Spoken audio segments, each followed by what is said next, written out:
Faali TV jimbaniriza akade kano mwasibye mutya muli mutya ngenda kubasa mu subscribing ate munyigene kade ensonga za oli soda zikutte wansi ne waggulu oli soda fuse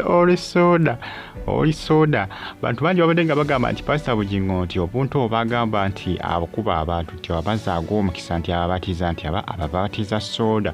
kila Pastor Bugingo gye buvuddeko emabega yava n'agabula endiga ze church endiga ze n'azigabula soda wali ku church endiga yazigabula soda ku church era nga bigambo bingi nnyo ebyayogerwa ku soda wa Pastor Aloysius Bugingo era nga mpaka nakakati bikyayogerwa mpaka nakakati ebigambo bingi nnyo ebikyayogerwa ku soda ono wa mukulu Aloysius Bugingo gwe yawa endiga bangi bavenga bagamba nti Pastor Bugingo soda oyo nti yamuguza endiga naye soda tiyamubaguza sisuubira nti yamubaguza kubanga yeye agamba nti soda yafikawo nga alina kubanga akola ki alina kuba nti namuwa endiga ze bali bakuza omukolo ndowooza gwa Salt Media okuba nti yali wezezza emyaka oba 10 bwe maserabidde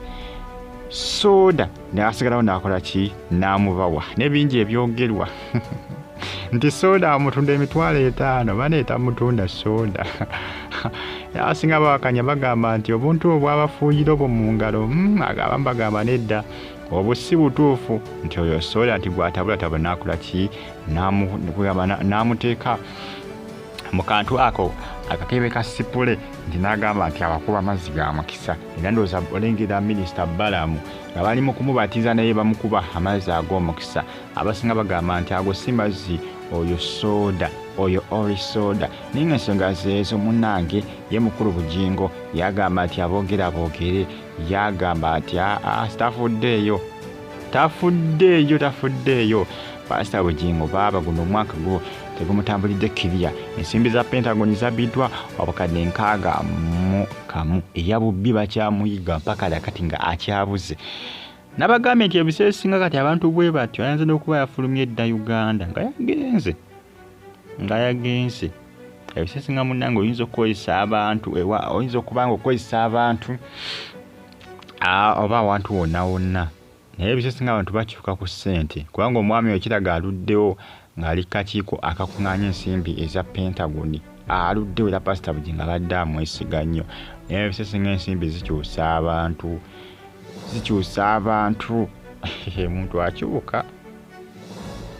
omuntu akyuka ku nsimbi eri abantu abamu nga bakyuka ku kye bayita essente ng'oli akyukira ddala n'akyuka n'ogamba omuntu yabadde kyono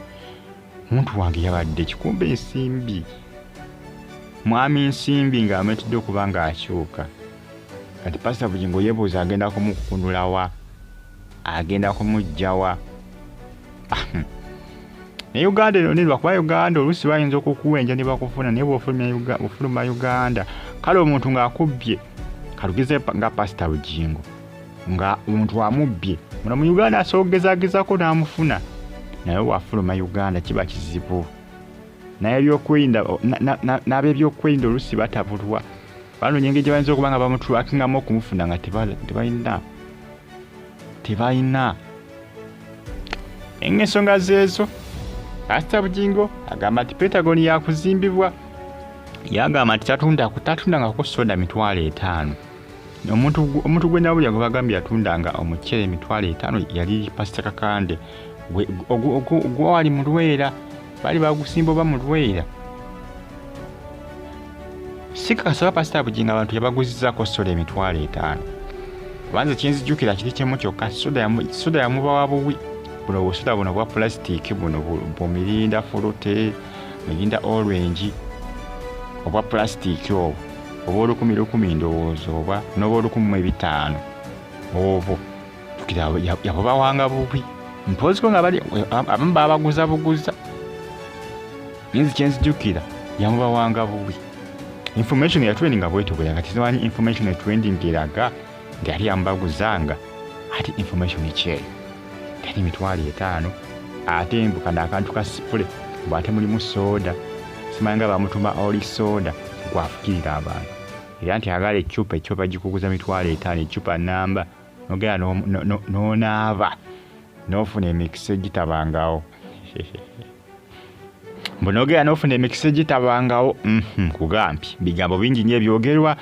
ku social media naye nga munange ensonga zeezo abasinga bagamba nti amazzi ago si mazzi ga mukisa, nti ago si mazzi ga mukisa, nti oyo holy soda oba soda ow'omukisa. Mwongera okuba nga mugyekumirako abagitafa TV UG mbane updates Pastor Bugingo abiwakanyiza.